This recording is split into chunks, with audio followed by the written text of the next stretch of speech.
Póngase en pie.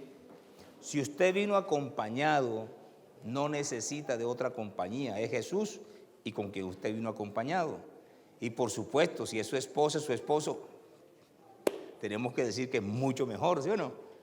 Pero si no vino acompañado, ni con su hijo, ni con su hija, ni con un familiar, ni con un amigo, Dios le puso una persona a su lado. Yo quiero que usted mire a esa persona. A veces llegamos a un lugar, ni siquiera nos damos cuenta quién nos puso Dios al lado. No me mire a mí, mire a esa persona. Mírela, mírela. Póngase así, como dice el muchacho hoy, face to face. Póngase así, así. No, no me mira a mí, mírela a ella, mírela. Y de paso también aconsejo, de pronto cuando usted la mira de arriba hacia abajo, quizás el próximo domingo le trae un regalo, le voy a regalar una blusa, le voy a regalar un par de zapatos. Me parece que debo. Mírela a ella, a ver, de arriba abajo, y dígale lo siguiente, dígale, la Biblia no se equivoca. Dígale, la Biblia dice, porque grandes y maravillosas son tus obras, oh Dios Todopoderoso. Dile entonces, estoy en presencia de una hermosura de Dios, de una preciosura de Dios, de una grandeza de Dios, de una maravilla de Dios. Eres tú. Dile, te amo en el Señor. Y dile, te quiero decir algo. Dile, mi fe no está fundada por lo que veo. Diga, no es de vista. Tampoco por lo que siento. Dígale, no es emocional, sino por lo que creo. Dígale, Jesucristo es el mismo ayer, hoy y por todos los siglos. Un aplauso bien grande, bien fuerte al Rey de Reyes y Señor de Señores. Ayer salvaba, sanaba, liberaba, bendecía, hacía milagros. Dígale hoy. Hoy también. Dígale, hoy es un día de milagros también. Siéntese, por favor.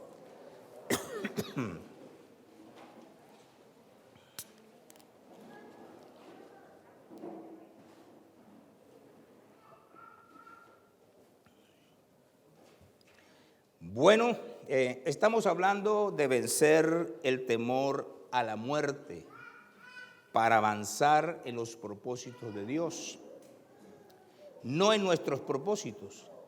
El ser humano, Dios le dio capacidad de pensar, de idear, de imaginar, de crear.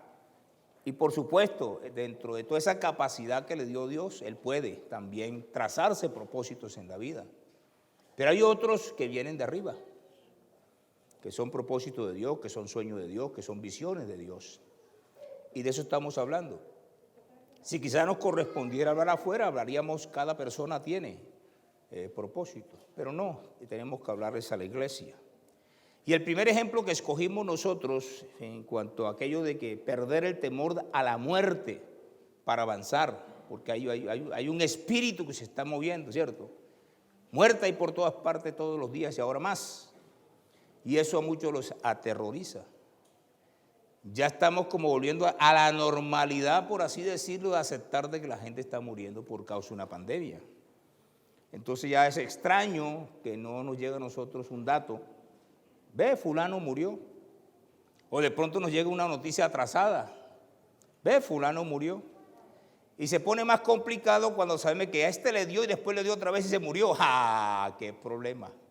Entonces genera una serie de angustias, presiones mentales, emocionales. Y por ese temor a que sinónimo de puede llegar a morir, es lo que tenemos nosotros que hoy combatir. ¿El temor a qué? El temor a la muerte. Y hablamos respecto que el temor a la muerte se pierde, y es un ejemplo de 3 que nosotros vamos a exponer en estos días, cuando aún el propósito de Dios no se ha cumplido en su vida y en mi vida. Mientras ese propósito de Dios no se haya cumplido en su vida y en la mía, dígale, no voy a morir. Y si no voy a morir, entonces yo voy a resistir todo aquello que amenace mi vida. ¿Estamos aquí? Y tomamos el ejemplo de nuestro Señor y Salvador Jesucristo y decíamos, mire, vea, quisieron causarle la muerte por un lado, quisieron causarle la muerte por otro lado, y sin embargo no aconteció. ¿Por qué? Porque él aún todavía el propósito por el cual él había venido al mundo no se había cumplido. Y decíamos en ese entonces, Dios tenía un día, Dios tenía una hora, Dios tenía un mes, Dios tenía un año y Dios tenía un lugar donde él debía morir, después de cumplir casualmente con su propósito. Y casualmente la muerte de él era un propósito para salvación. Así que diga que está a su lado, diga, yo no voy a morir por estos días.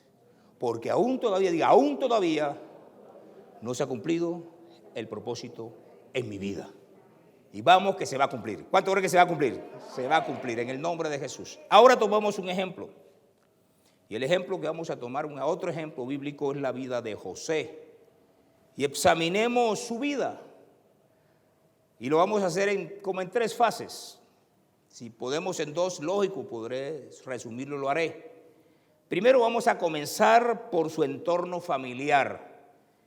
Y para esto vamos a abrir la Biblia, y si no, pues la van a proyectar. Génesis capítulo 37, versículos del 1 y 2.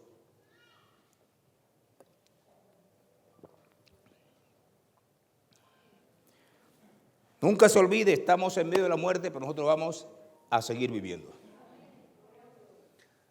¿Listo? Génesis capítulo 37, versículos del 1 al 2, dice así. Y habitó Jacob en la tierra donde había morado su padre, en la tierra de Canaán. Esta es la historia de la familia de Jacob. José, siendo de edad de 17 años, ¿quién tiene 17 años en este momento? No hay más de 17. Apacentaba las ovejas de sus hermanos, con sus hermanos, y el joven estaba con los hijos de Bilha, joven, y con los hijos de Zilpa, mujeres de su padre, e informaba José a su padre la mala fama de ellos. Lo primero que vamos a ver en este entorno familiar es que José era un joven responsable y vivía por valores.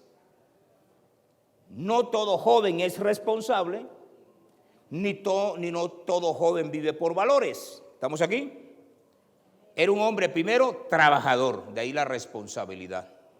Era como trabajador, con un sentido sobresaliente de valores. Y por eso informaba a su padre, ¿la qué? La mala fama de sus hermanos. Los nombres de esos hermanos, porque no eran todos, recuerde que eran 12 hermanos, una familia grande. Dice el texto bíblico que correspondían a 2 mujeres. La una se llama Bilha y la otra se llama Zilpa. En el contexto bíblico, en el artículo 30 de Génesis, habla quiénes eran ellas. Eran unas siervas de Raquel, ¿cierto? De Raquel. Y como Raquel no podía tener hijos, y así estaba en el contexto antiguo, no en el de ahora, que hace la salvedad, entonces ellos podían darle la sierva a su esposo cuando no podía tener hijos para que levantara descendencia. Y los hijos no eran de la sierva, aunque biológicamente sí, pero familiarmente pertenecían, era a la ama, en este caso a Raquel. Y estos hijos, la descendencia de Bilha era Neftalí y Dan. Y la descendencia de Zilpa era Gad y Aser. Así que no eran todos los hijos. ¿Eran cuántos? 4 hijos. Estos 4 hijos tenían mala fama. No todos los hijos de Jacob. Y en José no se cumple el proverbio. A ver si de pronto se acuerda ese proverbio. En José no se cumple el proverbio. Dime con quién andas y te diré quién eres. Con él no se cumple. O sea, cuando una persona vive por principios, cuando una persona vive por valores, aunque el entorno donde se mueve, como los barrios de nuestra ciudad, que son pesados, sin embargo, si usted vive por principios, joven o adulto, porque es para todos, esa influencia negativa no llegará a su vida. Usted toma una decisión. Si usted es un hijo, una hija de Dios, vive por valores, vive por principios, no se deja absorber del entorno. Es que él estaba conviviendo con ellos, trabajaba con ellos, caminaba con ellos, comía con ellos, pero no se dejó influenciar de ellos. ¿Estamos aquí?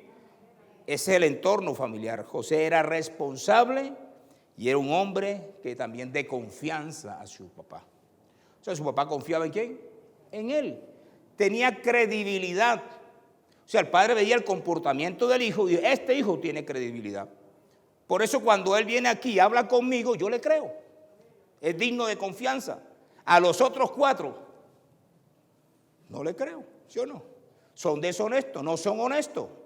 Y creemos que en eso hay mucho. Un gran modelo hoy de responsabilidad y también de valores para toda la juventud y para toda la iglesia en general.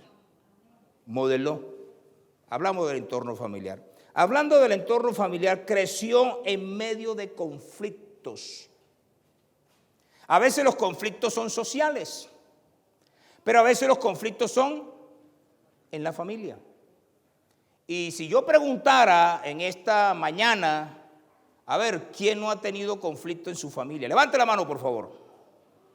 No llegó. Y tampoco va a llegar. Yo no selecciono los textos, sino acorde con lo que Dios me va proyectando. Conflictos en la familia. Antes de existir conflictos sociales, la mayoría de conflictos sociales es producto de los conflictos al interior de la familia. Y esta familia no era la excepción. Génesis capítulo 37, versículo 3 dice así: y amaba Israel a José más que a todos sus hijos, porque lo había tenido en su vejez, y le hizo una túnica de diversos colores. La paradoja de la vida. Por un lado era un hijo amado. Escuché, amado. Era el hijo preferido de su papá. Jacob amaba a José no por ser el mejor trabajador. Ahí no dice que él lo estaba amando porque era el mejor trabajador, porque en realidad era un buen trabajador, era un excelente trabajador, era responsable en su trabajo. Sin embargo, la razón de amarlo no estaba conectada con su labor, con su actividad. Tampoco lo amaba más porque era hermoso. Ahí no dice que fue por su hermosura. Mira, la preferencia es porque eso pasa muchas veces. Como es el niño más hermoso, entonces el que más amamos. No, por ser el más trabajador es el que más amamos. No, en este caso no es así, sino porque lo había tenido en su vejez, aunque no fue el último, fue de los últimos de sus hijos. Algunos le llaman hoy en día en el argot popular, no sé si todavía, en el tiempo mío decían así, era como el bordón,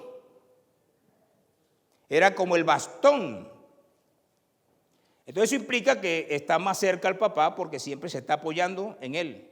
Es el que manda, es el que va, es el que viene, es el que le dice. Entonces ahí se cría bien pegadito por razón de eso. Hijo en su vejez. Así que por eso entonces lo distinguió. Lo distinguió y le puso una túnica de diversos colores en señal de privilegio. Escuche bien, la túnica de diversos colores tenía un significado que iba conectado con el amor del padre hacia el hijo, señal de privilegio. También significaba una posición jerárquica en la familia, aunque no era el mayor. La posición jerárquica debió tenerla Rubén, pero cuando usted lee la Biblia, Rubén cometió un error muy complicado y casualmente con una de las siervas, con una de esas que está ahí, creo que era Bila, que un día cualquiera llegó y entonces en el descuido de papá subió y lo llama a la Biblia al estrado, o sea, donde le correspondía solamente al papá.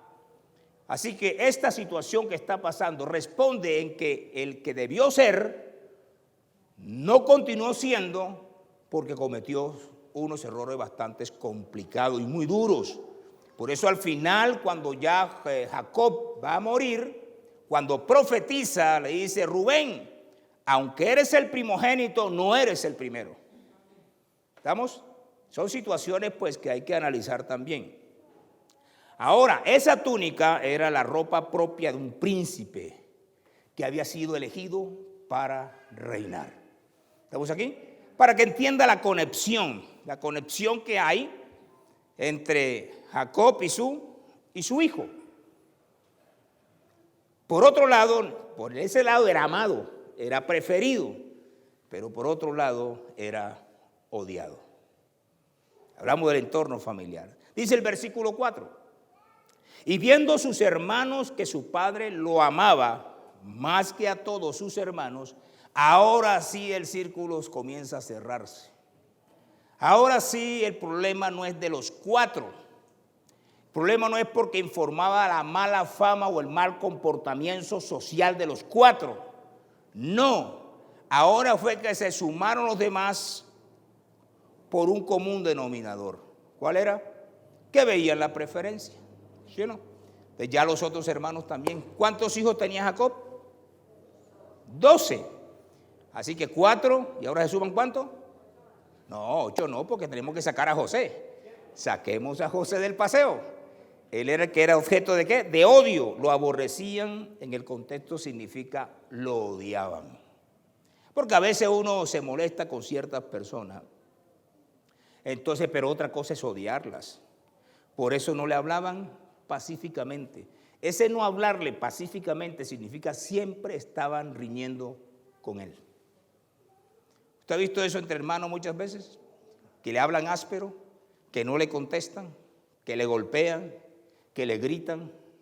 Imagínese la situación de este muchacho. Ese era su entorno familiar. O sea, había solamente un referente en la casa, una sola persona en su casa donde encontraba el ancla de su vida. ¿Dónde era? Con el papá. Y el resto, ¿cómo es que dice el muchacho? ¿A qué? A metros. Y el resto a metros. Dura situación, ¿cierto que sí? Duro el entorno familiar donde este muchacho creció, aunque el aborrecimiento fue producto, no porque él mismo lo provocó, sino por ciertas preferencias, esa situación trajo problemas. Ahora, entendamos algo. Hay personas a quienes parece que nos resulta amar más fácilmente que a otras. ¿Cierto que sí? Y mire para que vea aún en la misma iglesia cómo usted tiene ciertas preferencias. Entonces hay un grupo de jóvenes, póngale que el grupo de jóvenes sea de tantos, pero cada uno de ellos hace aunque el mundo dice rosca, aquí no hablemos eso, rosca diga aquí no hay rosca, pero hay circulitos, ¿cierto? Hay círculos, y que se siente más cómodo. Lo importante es que no sean excluyentes con los demás, pero normalmente el ser humano es selectivo con quién quiere hablar, con quién quiere comunicarse, digamos las cosas donde no se le hace daño en la exposición de esta mañana. No, eso es propio de nosotros. ¿Sí ves? Aunque debemos amarnos todos, sin embargo, somos selectivos con quien queremos compartir un poquito más. Eso pasa con el ser humano. El favoritismo que Jacob demostró hacia uno de sus hijos, en este caso José, resultó en graves y profundos daños emocionales. Es una enseñanza también para nosotros como padres. Muchas veces, ¿cierto?, le damos la preferencia a uno y no muchas veces al mejor. A veces incluso en el entorno hasta se le da preferencia al que no es el mejor, porque ese es los desaciertos, los desvaríos de la mente humana. En vez de ser lo contrario, en el caso de José, en el caso de Jacob estaba bien concentrado respecto a esto, pero generó problemas graves y profundos, daños emocionales entre todos los miembros de su familia. Por eso hoy debemos prestar atención. De qué manera nos movemos en la casa, de qué manera nos movemos en el hogar con respecto a nuestros hijos. Y cada uno de nosotros tiene su propia experiencia. Su entorno familiar entonces fue paradójico, contradictorio, amado y odiado. Qué tremendo, ¿no? En la misma casa. No necesitaba salir para recibir amor, ni tampoco necesitaba salir para recibir odio. Como dicen hoy, José era un hombre de odios y eso es lo que dicen hoy, hombre de odios y de amores. Ese es su entorno familiar. La presión, antes de hablar de otras cosas. 3, sobrevivió a los conflictos. Ahora sí vamos entrando en materia en lo que tiene que ver con no voy a morir antes que Dios cumpla su propósito. Génesis 37, versículos 5 al 11.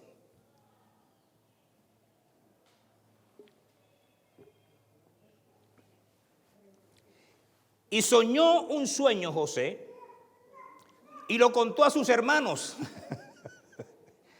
Dígale, a quienes lo aborrecían. Y ellos llegaron a aborrecerle más todavía.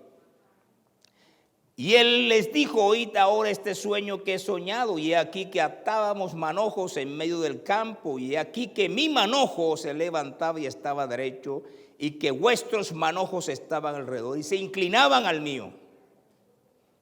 Le respondieron sus hermanos, vaya la noticia, ¿reinarás tú sobre nosotros o señorearás sobre nosotros? Y le aborrecieron aún más a causa de sus sueños y sus palabras. ¿Qué más? Y soñó otro sueño, de una vez para meter el paquete completo. Y lo contó a sus hermanos diciendo, he aquí que he soñado otro sueño. Y he aquí que el sol y la luna, o sea, papá y mamá, y 11 estrellas, ustedes hermanos míos, los 11, se inclinaban a mí. Imagínense qué tal va a reinar a quien odiamos y aborrecemos. Siga. Y lo contó a su padre y a sus hermanos, y su padre le reprendió y le dijo, ¿qué sueño es este que soñaste? Como que él provocó el sueño, como que él lo concentró, como que él lo ideó.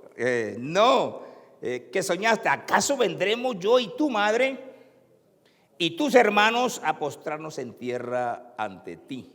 Y sus hermanos le tenían ahora otra dosis más. Recuerde que la Biblia dice que hasta Jesús lo entregaron por envidia. ¿Sí o no? Y sus hermanos le tenían envidia, mas su padre meditaba en esto, como lo hizo también María, ¿cierto? Meditaba. Ahora, por razón del sueño se acentuó el odio y se le acumuló otro hermano, la envidia. Ahora sí tenía otros hermanos. José resaltaba sus sueños, los contaba y lo que le concede un lugar de prominencia en su familia. Eso no es fácil.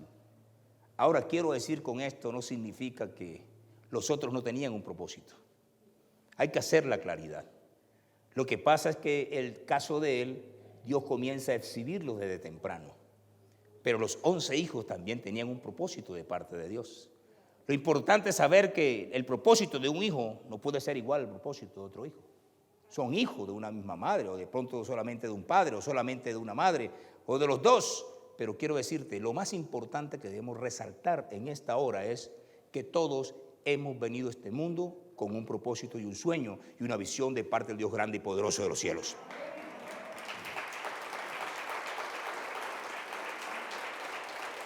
¿Dónde está lo malo? En no aceptar que Dios tiene un propósito para otros.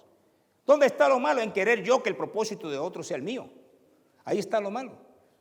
En envidiar yo el propósito del otro, sin preocuparme cuál es el mío, cuál fue el que Dios me dio a mí, cuál es el sueño que Dios me dio a ti o a mí, cuál es la visión que Dios te dio a ti y a mí, que va a ser distinta. Lo importante es que viene de parte de Dios. Estos sueños se repetían. Ojo con eso de repetir los sueños. Más adelante, cuando vemos la historia de José, también cuando contó lo que tenía que ver con Faraón, sueños repetidos. Cuando el sueño es repetido, normalmente se dice que es un sueño confirmado, que Dios lo va a hacer.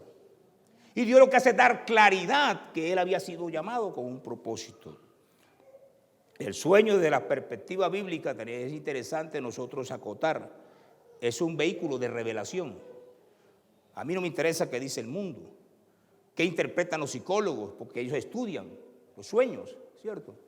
Incluso Sigmund Freud es un psicoanalista y dentro de las perspectivas de su psicoanálisis era casualmente los sueños. Quiero decirle, no estamos hablando de interpretaciones psicológicas, no estamos hablando qué dice la psicología, no, estamos diciendo qué significa para nosotros en la Biblia cuando una persona sueña. Muchas veces son revelaciones ¿de quién? De parte de Dios. Y revela lo que Dios quiere hacer con el ser humano. ¿Por qué lo llama? ¿Para qué lo llama? Aún le da estrategia a esa persona. Lo importante es saber que en este caso el sueño era de Dios. Ahora, Jacob, quien escuchó, aquel que guardaba el silencio, él la tenía clara. Es que de todas maneras el fruto o el nacimiento de su relación con Dios comenzó por un sueño. Recuerda cuando era perseguido por su hermano Esaú, aquella visión que tuvo, ¿sí o no? Que la escalera y lo demás, y que Dios le reveló y le trazó el propósito que tenía para su vida. Jacob nunca había buscado a Dios. No dice la Biblia que antes de ese momento había tenido una relación con Dios. Así que, por favor, si usted no ha recibido algo de parte de Dios, no se preocupe, Dios no se demora. En el caso de este fue a los 37 años. En el caso de Jacob, de pronto fue a los 40 años. No se preocupe. Lo importante es que Dios sí tiene un propósito con cada uno de nosotros. Tiene una visión, tiene un sueño para cada uno de nosotros. ¿Estamos claros? Te quiero decirte en cuanto a él. Entonces él tenía una experiencia. Y la segunda experiencia que tenía no solamente fue el encuentro cuando él no buscaba a Dios, Dios lo buscó a él. Aquí no dice que José se estaba buscando a Dios, Dios buscó a José. No es producto de la dedicación, la concentración, la búsqueda, la oración. No, Señor, Dios busca la forma de revelarte a ti y a mí por qué estamos en este mundo. Así que ni José estaba buscando a Dios, ni tampoco el padre Jacob, cuando Dios se le manifestó a través de un sueño, estaba buscando a Dios. Pero le reveló y le dijo. Y luego entonces se fue a Aram Parán, y cuando estaba en Aram Parán también le habló mediante sueños. Y le indicó de qué manera lo iba a prosperar. Y le cumplió. Entonces él sí entendía que cuando Dios hablaba, Dios revelaba, y cuando él revelaba, él lo cumplía. Tenía claro, no era cualquier persona. Por eso él hacía silencio. Su experiencia de vida fue una guía divina. En el encuentro, en el desarrollo, en la prosperidad y aún para regresar otra vez a la tierra de Canaán fue mediante sueños. Así que él sabía a qué se estaba enfrentando. Él sabía realmente que esto venía de parte de Dios. Él conocía. Es interesante entonces cómo conectamos el sueño con la túnica. ¿Se acuerdan que dije yo de la túnica? ¿Ven que guarda relación la túnica con respecto al sueño? Ven que muchas veces hay actos de los padres que sin darse cuenta van enfocados y focalizados a un sueño que Dios tiene para ellos.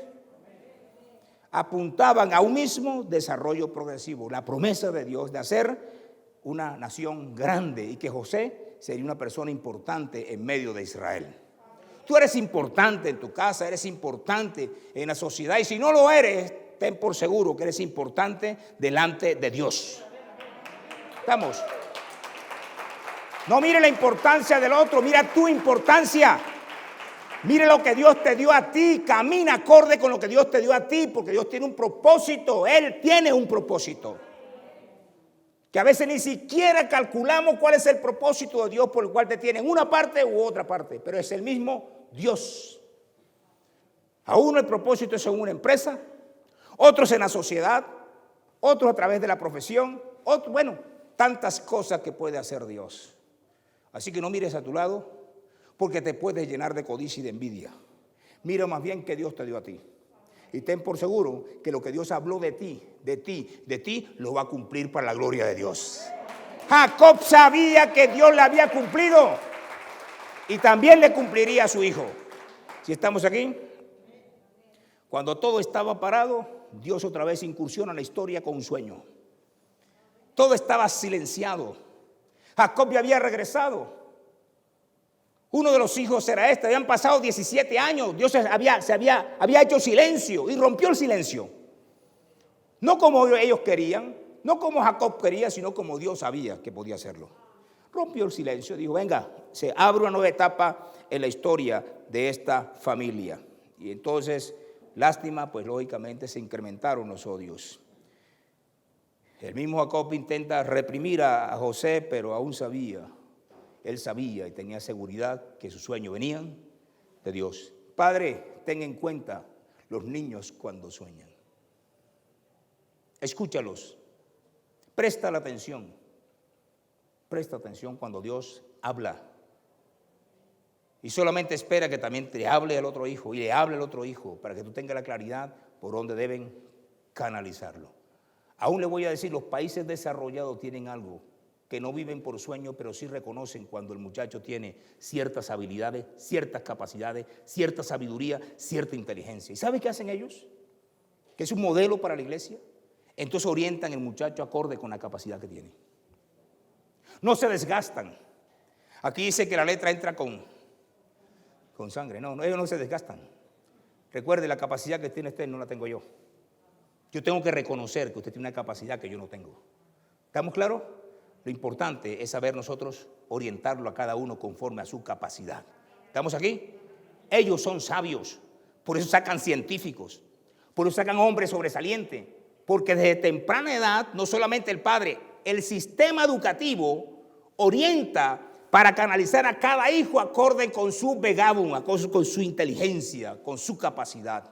¿Estamos aquí? Y si se trata de Dios, no meta a su hijo a un propósito de Dios distinto. Porque a ti te agradaría hacerlo. No. Es lo que Dios tiene ¿para quién?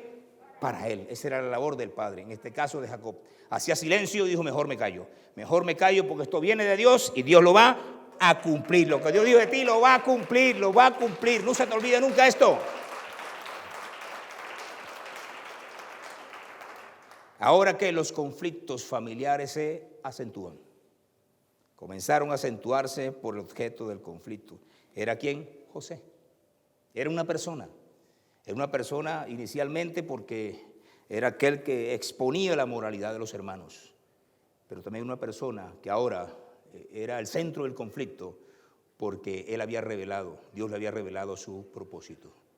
Ahora quiero darle un consejo. No a todo el mundo se le dice de los propósitos de Dios. Hay momentos de hacer silencio. Hay momentos que es mejor callar. Porque muchas veces ya no es que te odian, ya no es que te envidian, ya no es que te rechazan. No, muchas veces no pasa eso, ya es que se burlan de ti. ¿Está claro? Así que tienes que ser sabio para saber con quién y a quién le vas a compartir lo que Dios está hablando que va a hacer a través de ti, porque será para la gloria de Él. ¿Estamos aquí? ¿No escuché? Así que quiero decirte lo siguiente, que sobreviviremos nosotros a los conflictos, que sobreviviremos nosotros a las enfermedades, ¿me escuché? Y demás ataques espirituales o humanos, porque Dios aún tiene un propósito contigo y conmigo. Vamos a sobrevivir. Comenzó a aprender a sobrevivir.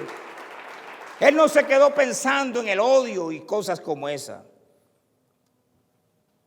Cuarto, sobrevivió a la muerte. De eso estamos hablando. ¿Cómo pierdo yo mi temor a la muerte cuando tengo seguro que Dios tiene un propósito para mi vida? ¿Estamos aquí? Dice ahora el versículo 18.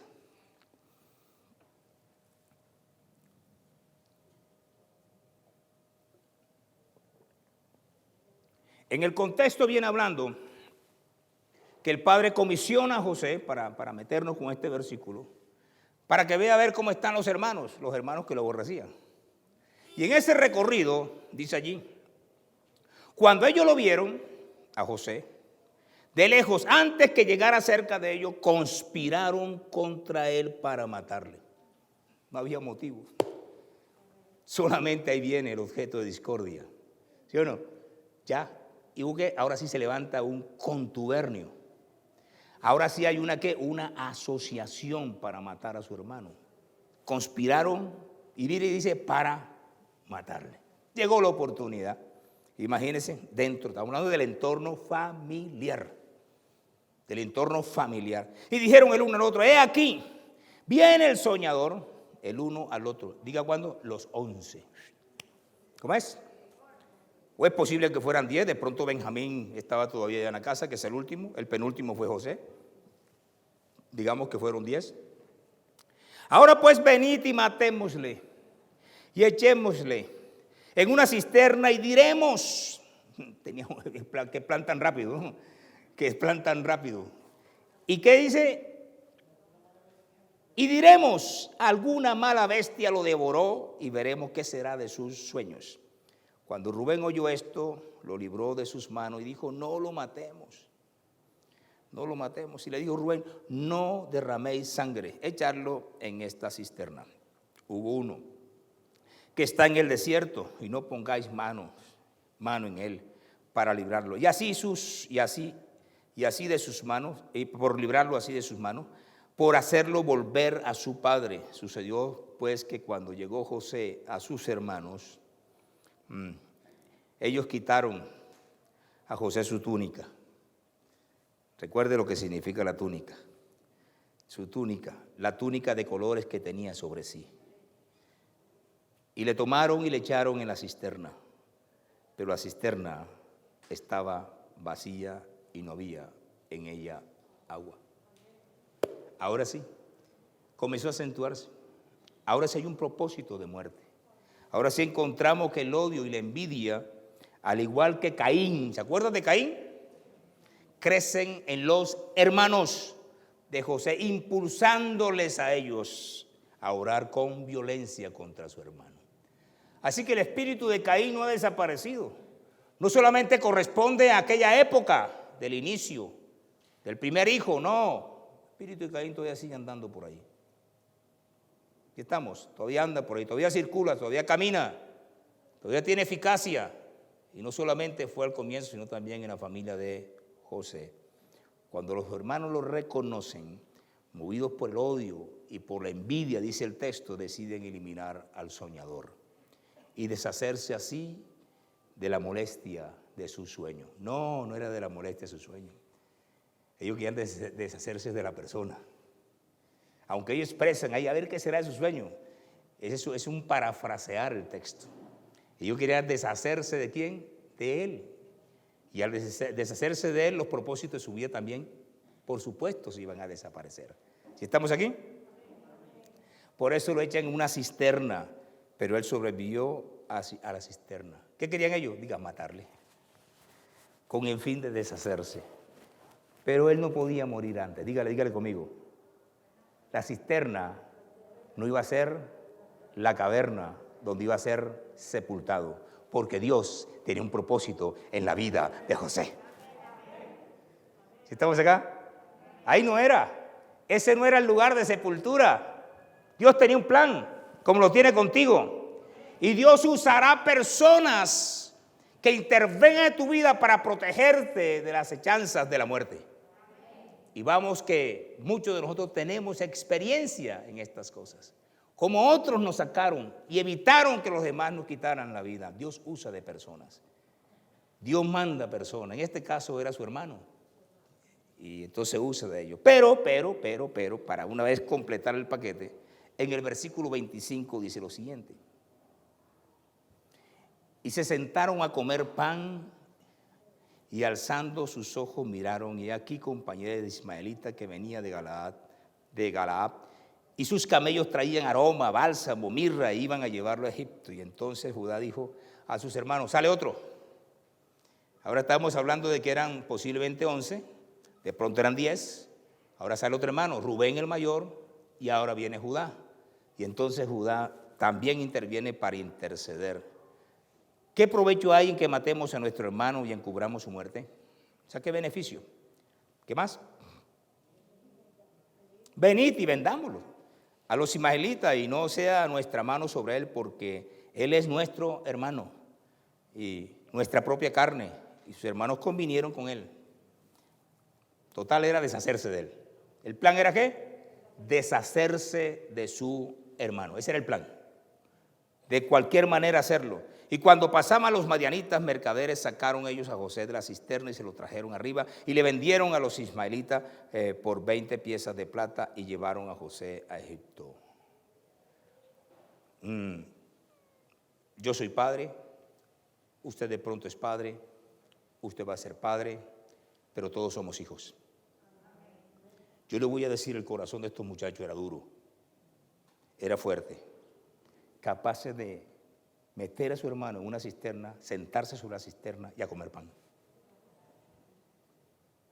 La indolencia del ser humano. La indolencia del ser humano. Imagínense si lo hacen con ¿qué se podía esperar? Pero nunca se olvide, pero esa familia pertenecía al reino de los cielos. Para que vean que las familias son imperfectas. Estamos claros, el perfecto se llama Dios. Pero vamos, qué corazón tan tremendo. Vamos, qué contubernio tan fuerte. Qué indolencia tan fuerte. Total, deshacerse de a cualquier costa de su hermano. Ahora Dios utiliza una persona llamada Judá para que su hermano no muera. Y propone vender a José a los ismaelitas, dice un lado, y madianitas, dice otro lado. Yo no sé, el Dios de la historia es un Dios bastante interesante. En la medida que usted y yo leemos la Biblia, aprendemos más. ¿Sabe usted que Ismael era hijo también de Abraham? Que no fue a cualquiera que le vendieron. ¿Y sabe usted que Madián era hijo también de Abraham con Cetura? Y entonces, ¿qué pasó? Recuerde que Ismael se fue con los otros hermanos, con los de Cetura. Y Jacob se quedó por aquí, del otro lado. ¿Sí recuerdan esa historia? Isaac, quedó de este lado. Y del otro lado quedó Ismael. Y los madianitas, descendientes de Cetura, se unieron con Ismael. O sea, entre sí eran hermanos. ¿Descendientes de quién? De Abraham. Para poder nosotros ir como deshermanando la historia. Al pasar a los madianitas no fue por accidente. Escuche, el pasar y sacar a José de la cisterna no fue un accidente.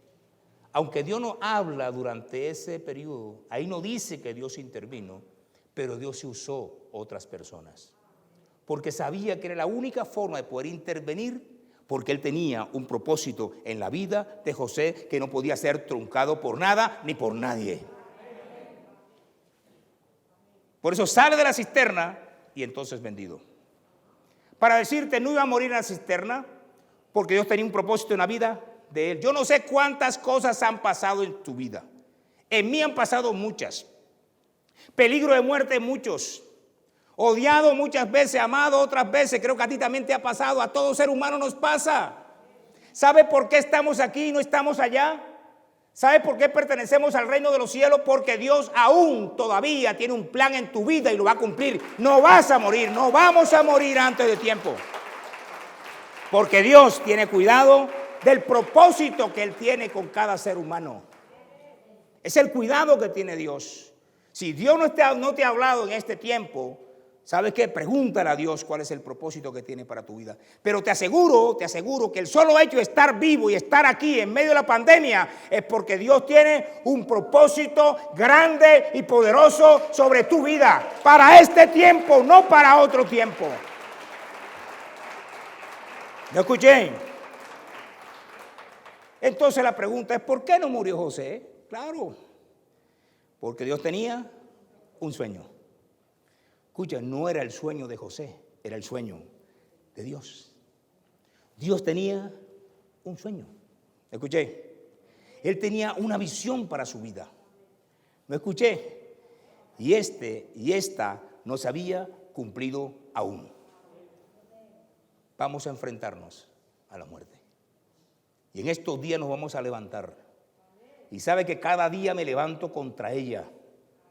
Porque hasta el último momento que Dios quiera que estemos en este mundo vamos a estar. Pero antes, el sueño de Dios se ha cumplido en tu vida y en mi vida para la gloria de Dios. José era el instrumento de Dios para proveer la sobrevivencia de Israel. Ese era. Y por eso tenía que ir a Egipto. Porque era allá donde él iba a cumplir el sueño o el propósito de su vida. ¿No escuché? Recuerde, aunque te odien, claro que sí, como dice la ranchera, no somos moneditas de oro para caerle bien a todos. No, aunque te odien, aunque te desprecien, aunque te envidien, aunque te vendan, aunque te traicionan, aunque quieran quitarte la vida, no lo vas a lograr hasta no ver el propósito de Dios cumplido en tu vida para la gloria de Él. ¿Vamos a seguir adelante? Vamos a avanzar. Por eso debemos resistir el temor a la muerte. Y comienza por el virus. Dije, no me va a matar. ¿Sí o no? No me va a matar. ¿Por qué razón? Porque todavía hay algo que Dios quiere hacer en tu vida y también en la mía. Vamos a avanzar. Y lo primero que vamos a superar en estos días para poder avanzar era andar uno angustiado y desesperado porque la muerte está detrás de nosotros. No, la muerte va a huir. La enfermedad no te va a matar, porque Dios quiere tenerte vivo y cumplir el propósito y el sueño que tiene sobre tu vida y sobre mi vida. Ponte en pie, por favor. Ponte en pie y dale gracias a Dios porque estás vivo.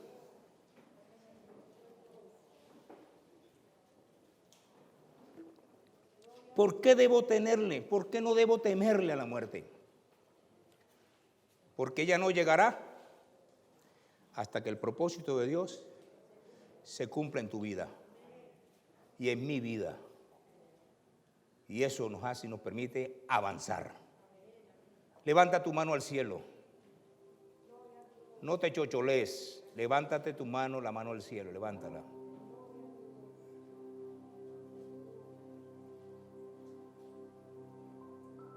Aleluya. Aleluya.